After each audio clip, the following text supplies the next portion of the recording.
Luka 11:27-32. Ungjilli sipas Lukës, kapitulli 11,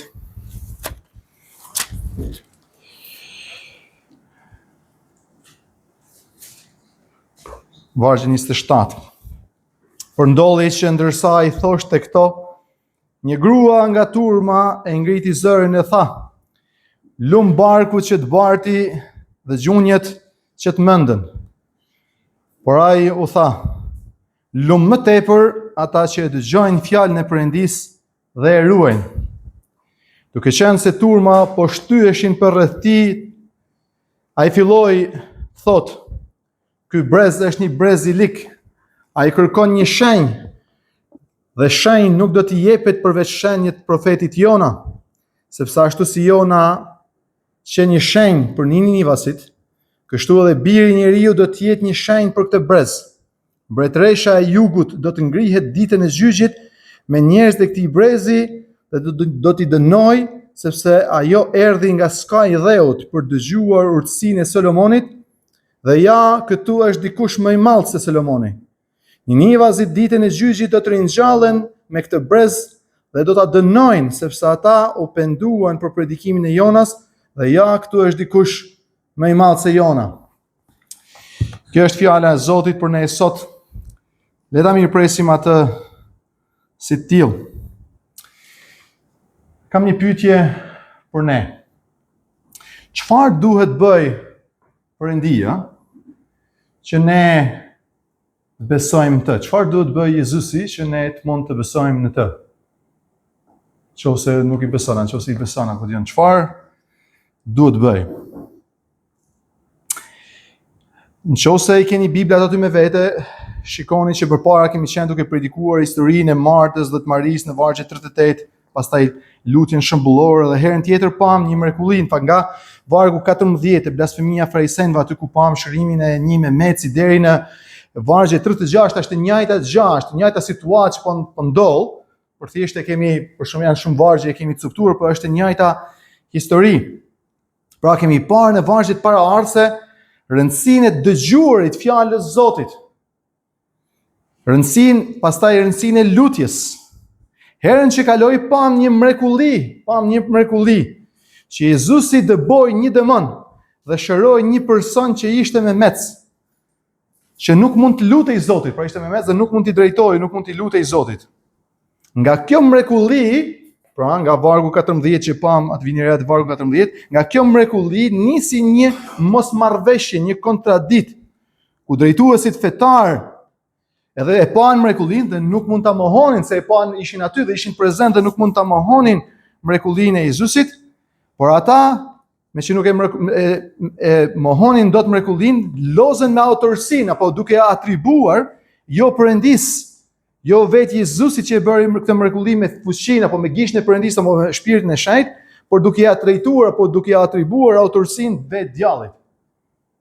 Dhe Jezusi me dy shembuj të urtë që pam herën tjetër shpjegoi atyre logjikën e shëndosht, po dhe të mëshirshme të Perëndis, duke treguar që mbretëria e Perëndis është aty me anë të fuqisë së Shenjtë, dhe duke qenë se janë dëshmitar të kësaj mrekullie dhe të fuqisë Perëndis përmes dorës gishtit Perëndis, pra të frymës së Shenjtë përmes Jezusit, ata duhet të përcaktohen, duhet të vendosin në mendimin e tyre. Kush është Jezusi? Është ai biri i Perëndis? Është ai që bën mrekulli me anë të frymës së Shenjtë, apo është prej Djallit? Në këtë pjesë, dhe në fakt, dy vargjet atje 27-28, a vini re që është bën ndarje, disa komentar, disa predikues e predikojnë me pjesën sipër, mund ta predikonim si mbyllje të historisë së kaluar apo si një hapje të historisë sot, janë në njëjta histori, në njëjta ngjarje. Por në pjesën e parë në këto dy vargje do të shohim atë që mund t'i themi bekimi i vërtet. Çfarë është lumnia? Çfarë është të qenë i lumtur vërtet, apo çfarë është të thotë të qenë i bekuar vërtet? Luka në tregon thotë, ndolli që ndërsa ai po thoshte këto, pra çfarë po thoshte? Po shpjegonte ato dy shembuj që nëse një mbretëri është e përçar nuk mund të qëndroj, pra do të thotë që për të ardhur për të bërë dikush mrekulli duhet të lidh djallin dhe ai është më i fuqishëm se djalli, me radhë predikuam herën tjetër dëbimin e demonit dhe mbushje me shpiritin e shenjtë, ndërkohë që po shpjegonte këto gjëra, këto histori. Një grua nga turma vini re, asnjë nga drejtuesit fetar që e pan mrekullin apo dëgjuan edhe këtë shpjegim, nuk e ngriti zërin, por një grua ngriti zërin për të thirrur përmes turmës. Ishin njerëzit, shumë njerëz, shumë do ta shohim pastaj edhe vargu 29 thotë duke qenë se turma po shtyheshin, vini re, por rreth ka shumë njerëz, ka ndodhur një mrekulli. Ajo grua e ngres zërin, e saj dhe del zëri i saj ndoshta për me ata që po debatonin me Jezusin. Dhe këto dy vargje të mrekullueshme që gjenden vetëm tek Ungjilli i Lukës e na tregojnë për reagimin emocional e të natyrshëm të një grua në turmë që po dëgjonte këtë shpjegim të Zotit Jezus. Ajo me gjatë se ka parë mrekullin, por më shumë Luka i referohet dëgjimit të asaj që tha Jezusi se sa vetë mrekullisë, vinere kur dëgjoi, ndërsa Jezusi po thoshte këto gjëra. Vinere, pra reagimi i gruas vjen ndërsa Jezusi po thoshte këto gjëra, jo kur bën mrekullinë, se ndoshta ka kaluar pak kohë, janë të diskutuar një ora 2 ndoshta para mbrapa. Por ndërsa po dëgjonte ato çka po shpjegonte Jezusi, po dëgjonte mësimin, urtësinë e tij në një mënyrë tepër origjinale, orientale, lindore, kulturore, siç e kemi edhe ne, si shprehje, ajo shprehet siç i vjen, siç i del nga zemra, duke thënë, mund ta themi në gjuhën tonë, o lumnana për ty. Themi ne, pra, është e njëjta frazeologji, por e than ndryshe. Pra fjalët e saj apo shprehja e tyre duket sikur tregon që ajo po e dallon apo po e njeh që Jezusi është Mesia, jo vetëm për shkak të mrekullisë, por të logjikës, arsyetimit, të urtësisë, të predikimit të tij të urtë. Jezusi nuk e shqyrtoi këtë grua. E pëlqeu ajo çfarë gruaja tha. E thot, po është e vërtet ajo që thua. Ka një të vërtet, ka një pohim të vërtet në ato që kjo grua po thot, lum nana jote që të barku që të mbarti, nana që të lindi, gjinë që të mendën. Pra e tha, kjo është e vërtet, por ka një pohim edhe më të lartë, edhe më të madh, edhe më të rëndësishëm. Ai tha, lum më tepër. Jo se kjo nuk është lumni, kjo është lum mjaftueshëm, por nana e tij duhet të jetë e lumtur, duhet të jetë e bekuar, duhet të jetë krenare, e gëzuar për çfarë djalit, për kush është Jezusi, le të themi kështu. Por më tepër lum ata që dëgjojnë fjalën e Perëndisë dhe e ruajnë, e mbajnë, apo e zbatojnë, e ruajnë, e mbajnë, e rezervojnë për kur të jetë nevoja për me e zbatu, për me vënë veprim. Manimen kur Maria takohet atje në fillim të Ungjillit, manimen ja thonin këto gjëra për Jezusin, thotë ai ruante këto gjëra në zemrën e saj. Bekimi i vërtet nuk është vetëm dëgjimi. Manimen Maria, Marta ishte vrapuar për të bërë punë të shtëpisë. Maria ishte ulur për të dëgjuar më të rëndësishme fjalën e Jezusit dhe Jezusi kjo pjesë nuk do t'i hiqet, por është më lum, thotë Jezusi, se ai që e dëgjon dhe e ruan, e mban, e rezervon, e krijon bindje. Fjalën e Perëndisë. Vetë Maria kur ju shfaq angjulli i Zotit, ta lajmëroi për lindjen e Jezusit. Ndërsa ajo ishte akoma e virgjër, Maria tha në fund të historisë, kur angjulli thotë do ngelë shtatzan, e tjerë dhe Elizabeta ka ngelë shtatzan, është muajin e 6 me radhë, në fund krejt vargu masi ka thënë angjulli gjithçka, Maria thotë: ja shërptorja e Zotit, ja shërptorja jote. Le të bëhet, le të ndodhë sipas fjalës tane. Vini, sipas fjalës tane. Ju ata që dëgjojnë fjalën tane dhe veprojnë dhe bëjnë dhe i bindin fjalës Zotit.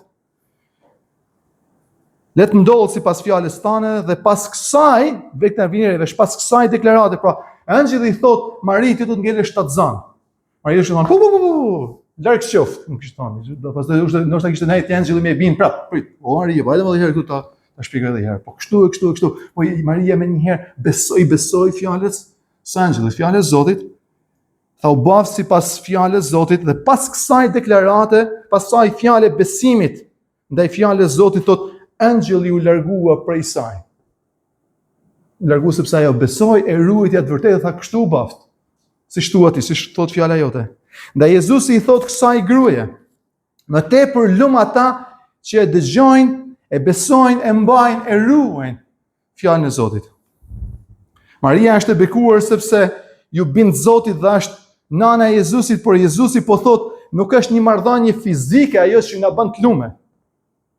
Nuk është një marrëdhënie fizike ajo që na bën të lume, që na bën të bekuar, por qëndrimi që ne kemi ndaj fjalës Zotit. Kur Zoti flet, ai besojmë atij. E do shohim mbrapa që krerët fetarë dhe këta judejnë nuk i besojnë fjalës Zotit, as mrekullisë fjalës Zotit, kërkojnë shenja të tjera, nuk i besojnë fjalës Zotit. Çfarë ka rëndësi? Është marrëdhënia shpirtërore me Zotin Jezu Krisht. Është dëgjimi dhe ruajtja e fjalës së Tij. Jezusi po thotë se dëgjimi dhe zbatimi i fjalës Perëndis është një bekim më i lartë. Më i lartë se sa bekimi vetë Marijes që e lindi e majti në bark Jezusin për 9 muaj dhe i dha gjinj.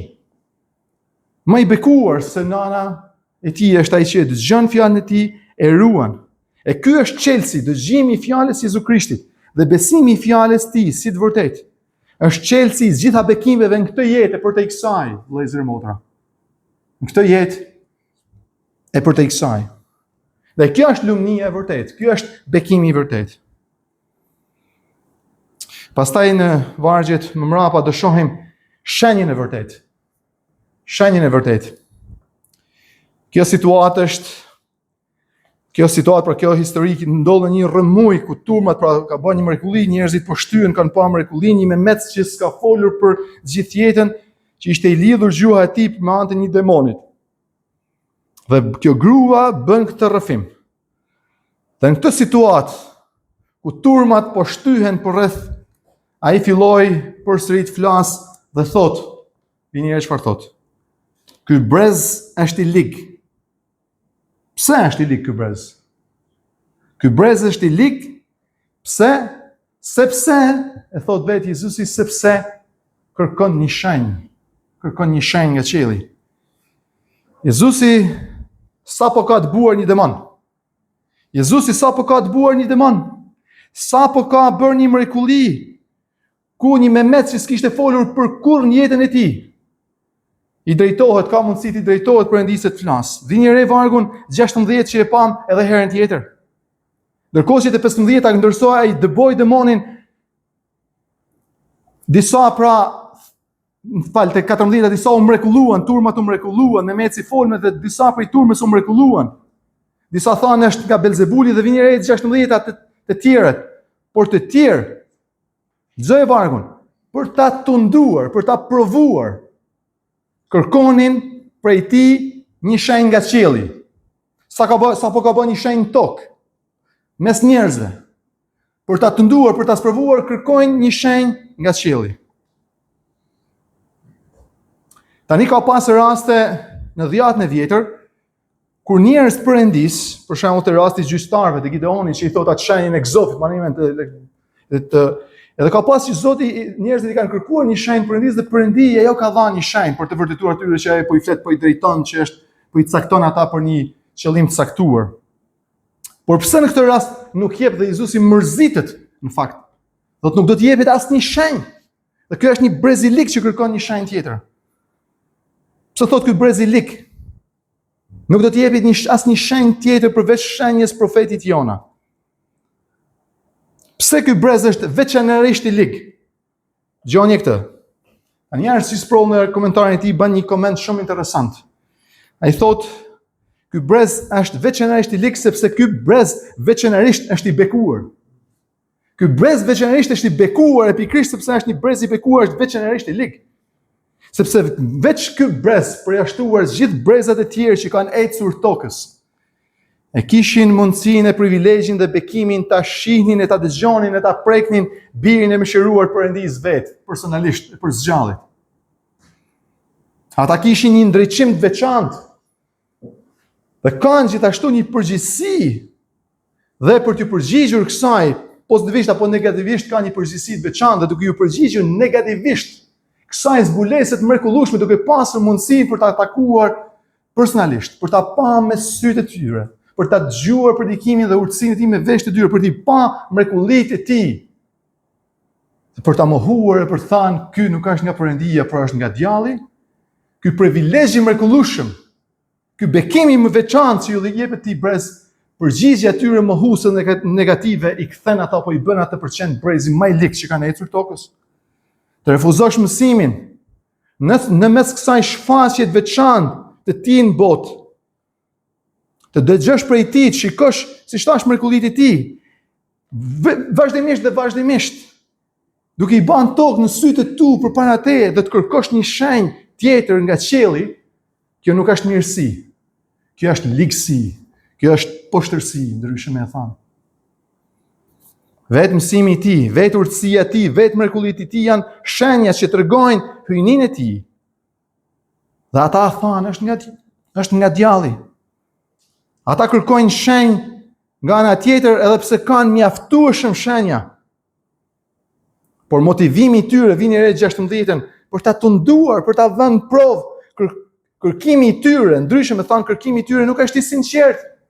Nuk janë sinqertë ata, shikoj Jezus, na i ke dhënë 2 shenja, po theta zon, unë bindem me shenjë 33%. Ke bën shenjë ke çutur, ma ke bën edhe ke çutur gjap, ma bën edhe një edhe bën loading, edhe po kur bësh mrekullinë e tretë, unë me një herë, nuk është thjesht qëllim mirë, hajtë se po bëre 3 mrekullinë, pastaj do të besoj, është qëllim keqe. Nuk është i sinqertë. Ata e pan mrekullinë. E pan dhe ishte prova që ishin në sytë e tyre. Ishin të vërtetuara mrekullitë e tjera dhe këto mrekulli nuk ishin nevojë të vërtetoheshin shkencërisht apo materialisht. Por ishte një provë morale, shpirtërore për të vërtetuar a është ky nga Zoti apo nga djalli. Dua një shenjë tjetër. Tek Gjoni, kur kemi predikuar Gjoni, mani kur Jezus i bën mrekulli tek Gjoni, dhe Ungjilli i Gjonit është shkruar veçanërisht për të vërtetuar, për të treguar hyjninë e Krishtit, që Jezusi është biri i Perëndisë dhe duke besuar në të, kemi jetë përjetshme. Dhe shenja dhe mrekullitë që bën tek Gjoni quhen shenja. Mani kur ai shkoi në Kan Galiles, në dasëm dhe e ktheu ujin ver, tha kjo, Gjoni thotë kjo është shenja e parë që Jezusi bëri në Kan Galiles. Tani shenjat, çfarë janë shenjat? Kur ecim rrugën dhe ne shohim shenjë. Shenja nuk ka qëllim vetveten. Kur del në rrugë dhe shef shenjë dhe thu Shkodër 100 kilometra. Shenja nuk është duke treguar për shenjën vet, është duke treguar për Shkodrën, me të çunë Shkodër. Shenjat mrekullit kanë qëllim për të treguar kë, mrekulli bërësin, Jezusin, që është biri i Perëndisë së gjallë. Dhe mrekullitë e tij vërtetojnë apo janë shenja, apo janë prova, apo janë treguesit që Jezusi është Zoti, është hyjnia, është biri i Perëndisë. Sa mrekulli duhet të bëj ai që të besosh? Sa? Vini re që Jezusi nuk është magjistar. Ai nuk është ekzibicionist.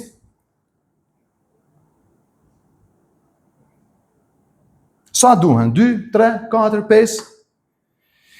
Tani unë kam përdori një stil, nuk është stil, po një pyetje vazhdimisht. Kur ndaj Ungjillin, e kam bërë këtë kur kam qenë në Kosovë, Maqedoni, Shkodër, në Tiranë, në Rrallë, kur jam duke biseduar me njerëz, duke ndajë Ungjillin, duke i treguar për Jezusin, edhe ata mbajnë një pyetje, thonë, "Ma shpjegove këtë, ja, këtë se kuptoj. Po ta kuptoja këtë, nuk e kuptoj këtë." Edhe ja shpjegoj këtë, pastaj më bën edhe pyetje, "Ja, po kjo." Tani kjo është mënyrë për me të provu ty, me të kalu kohën, me të zanë, nuk është një dëshirë për të besuar. Edhe unë i baj një pyetje gjithmonë, kur e shoh që është edhe dhe me e përsërit, po kjo, ma shpjegoj këtë, ja shpjegoj edhe, po kjo. I bëj një pyetje, i them, "Shiko, kam një pyetje për ty, do ta shpjegoj edhe këtë, i shpjegoj 2, do ta shpjegoj edhe këtë tretën, po kam një pyetje për ty unë tani. Nëse ta shpjegoj edhe këtë tretën, a do besosh Jezusin?" Se çfarë vlerë ka? Si me ta shpjegoj të parën, si me ta shpjegoj të dytën, si me ta shpjegoj të tretën, si me ta shpjegoj të 50-ën, nëse kjo është duke të penguar për të besuar, nëse është e vërtetë kjo është guri ose shkopin në rrota, dhe unë ta heqi shkopin dhe ti beson, patjetër. Nëse do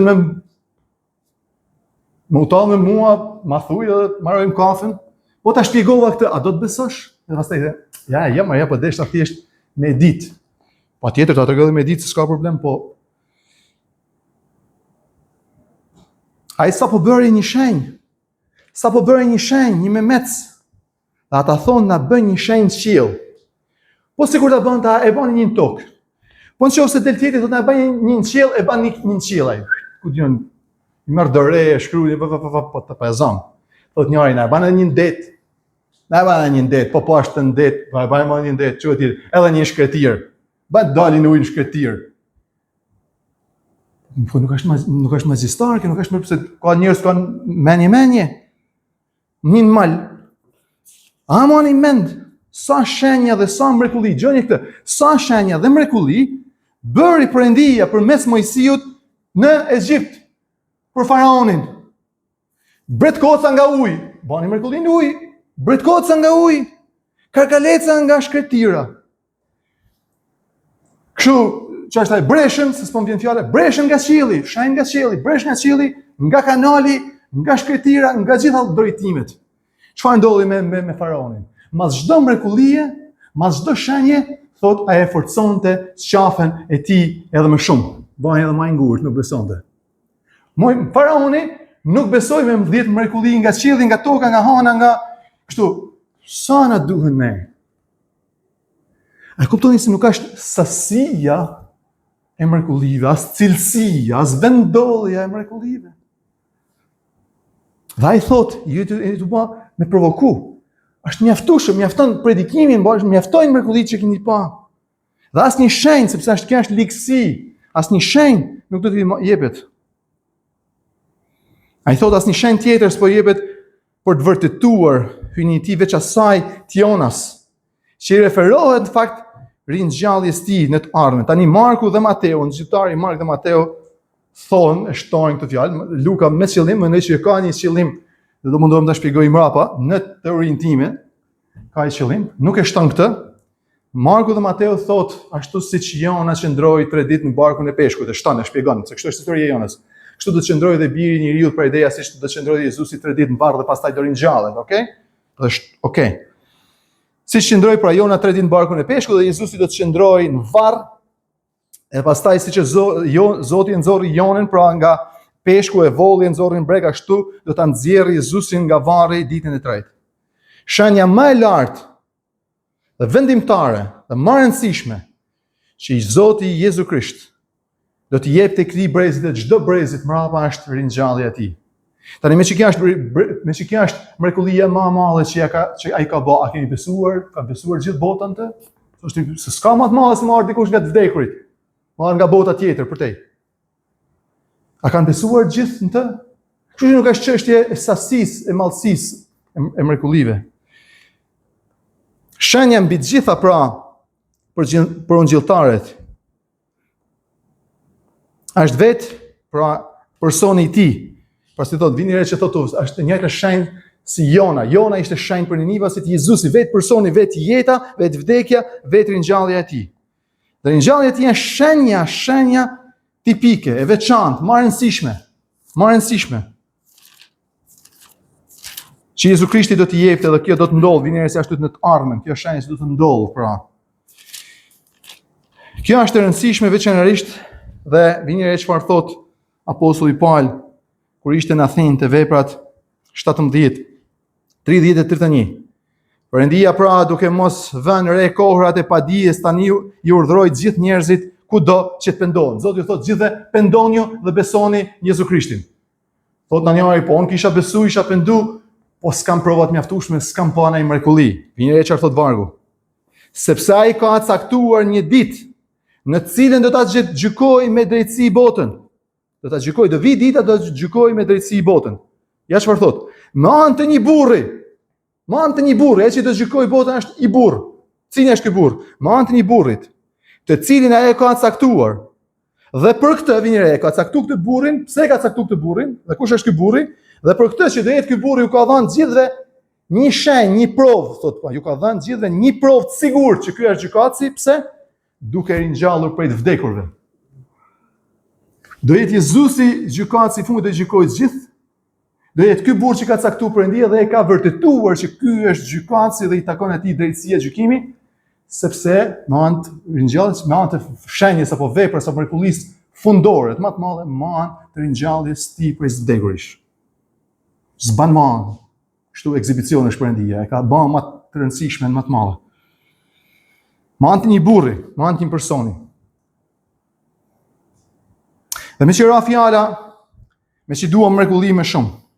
Me që Jezusi e ka Perëndia ka ringjallë Jezusin nga të vdekurit. Dhe kjo është mrekullia më e madhe. Këta personat që i bën Jezusit pyetje, na bën dhe i shenjë, a besuan gjithë mas ringjalljes Jezusit dhe thynte Jezusi? A kërkuan shenjë tjetër? Ja dha shenjë Jonës, vdiq Jezusi Krishti, najti 3 ditë në varr e u ringjall ditën e 3 dielën në mëngjes. A besuan këta që kërkuan një shenjë tjetër? Jo, shumica prej tyre jo.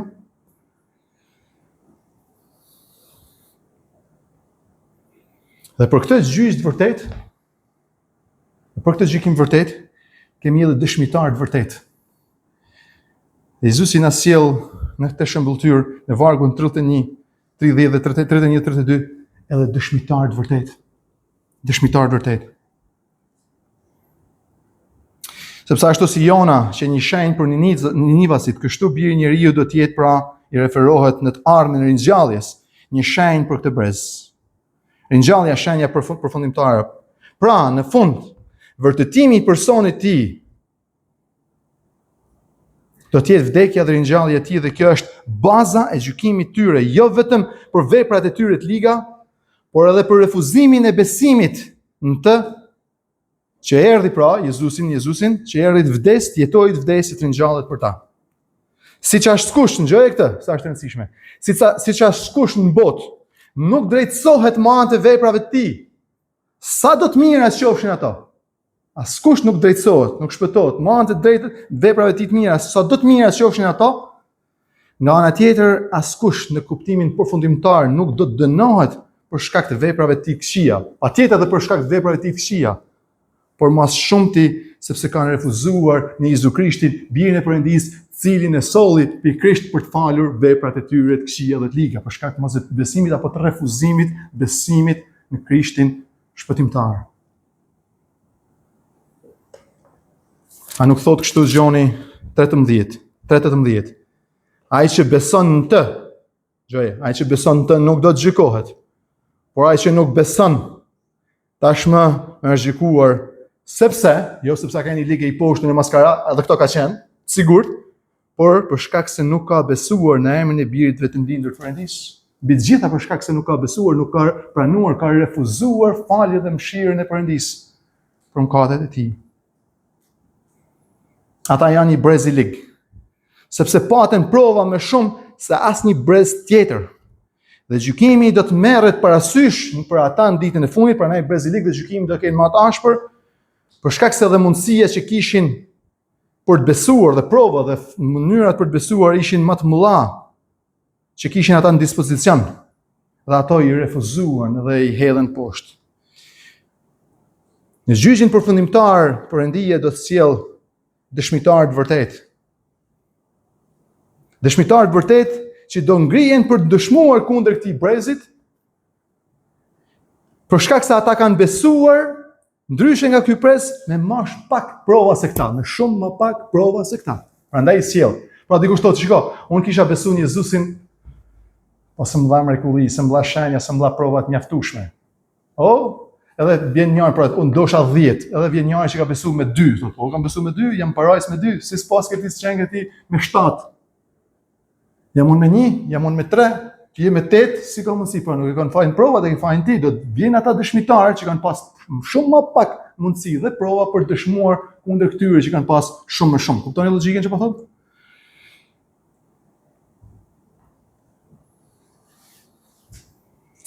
Në rastin e bashkozëve të Krishtit do të thirrën dëshmitar, kush? Njëre, mbretëresha e Shebës. Sheba ndodhet sot në jugun e Arabisë, apo Jemeni i sotëm, është Jemeni i sotëm, dhe ajo do të dëshmojë, do të thirrë në gjyqin e fundit kur do të vjenë bangën e akuzuarve ky brez i lig që kërkojnë shenja më shumë nga biri i Perëndisë, dhe ajo thirrët dëshmitare.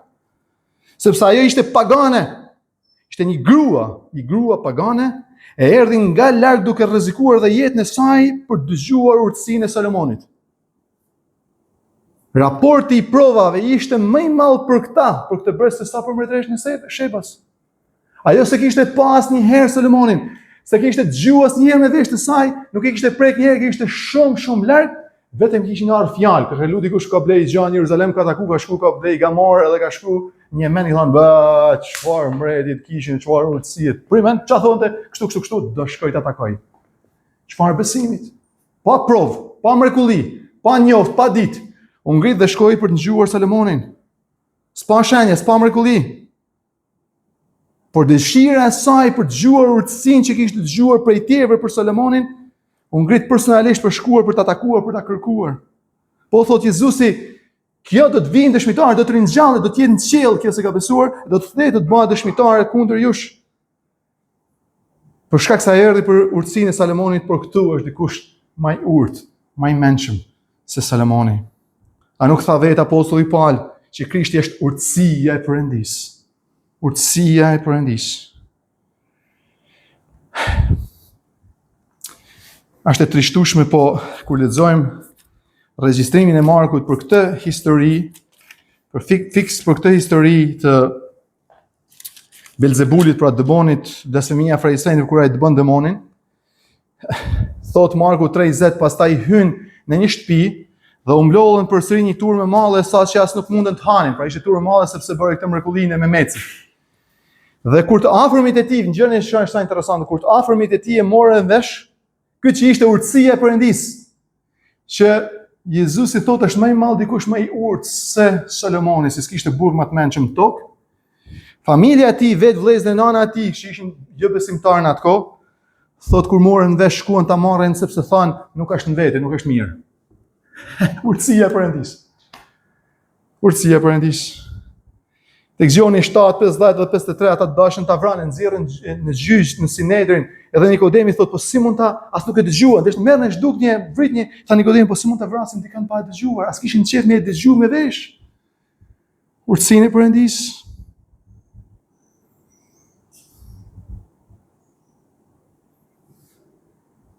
Urtësia e Perëndisë e mëshiruar një person, Jezu Krishtin. Dhe për buzën ndaj tij, për buzën ndaj kësaj urtësie të Perëndisë që eci e foli e predikojnë mes tyre, do të jetë një arsye për t'i dënuar ata përjetësisht. Ninivasit pastaj kthehet Jezusi thotë, po do sjellë sa dëshmitar tjetër kundër jush. S'keni shenjë, s'keni mrekulli, nuk keni mjaftueshëm, doni më shumë, ë? Ninivasit do thirrën dëshmitar. Ata ishin një popull pagan i lig totalisht në mfajin e mëkatet, në ndyrë, sa Perëndia dha një dekret për t'i shfarosur totalisht, jo disa prej tyre, por totalisht mira. Pagan. Do të shkatërroheshin. Por ata, e thot Jezusi në ringjallje, do të vinë, do të dëshmojnë, do të ngrihen. E do të dëshmojnë kundër këtij brezit lig, sepse ata besuan nga predikimi i Jonës, që ishte thjesht një predikues moral. Dhe shkoi thjesht me një predikim thjesht, pa bë mrekulli, pa bë predikimin në mal, pa bë urtësi, shkoi thjesht bilas desh me shku se gjithë më i vrapa me shkurt, më ia than shkurt me shpresë mos pendohen. Jo, në kanë, t'ia them sa më thjesht, sa më shkurt, sa më pak, mos t'ia mosh mendin që mos pendohen ti vras Perëndia, as i urrente. Jona shkoi atje dhe i paralajmëroi për gjykim duke i thënë pendohuni se për mëkateve tuaja, vetëm kaq. Dhe gjithë populli me radhë u veshën me thes, e gjujtën hi e agjeruan.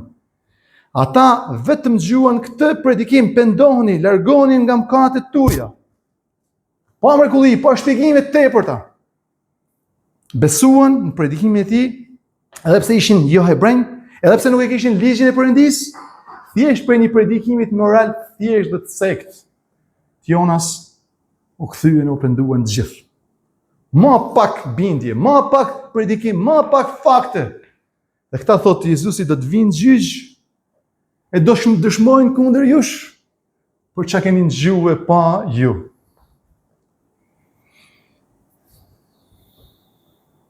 Jezusi thotë, është dikush të më i madh se Jona. Është dikush të më i madh se Jona. Ndar çfarë po bëjmë? Çfarë po bëjmë vëllezër e motra me provat, me predikimin, me urtësinë, me fjalën e Perëndisë? Jezu Krishti është prova jon, fjala e tij, vdekja dhe ringjallja e tij. Pyetja për ne sot është çfarë po bëjmë? Shiko. Unë e kuptoj Jezusin, i kuptoj dhe apostujt, sepse kuptoj dhe veten. Sa herë me shumë prej jush këtu për një gjë kaç ku dion, sa herë më e dash njëjtë ndoshta 3 vjet të ja thon me sy me kështu 3 vjet, 7, 8, 2, 4, kështu është. Ja. Kështu është, hajt. E kuptojmë sepse kjo është çështje morale, është natyra jonë për të qenë.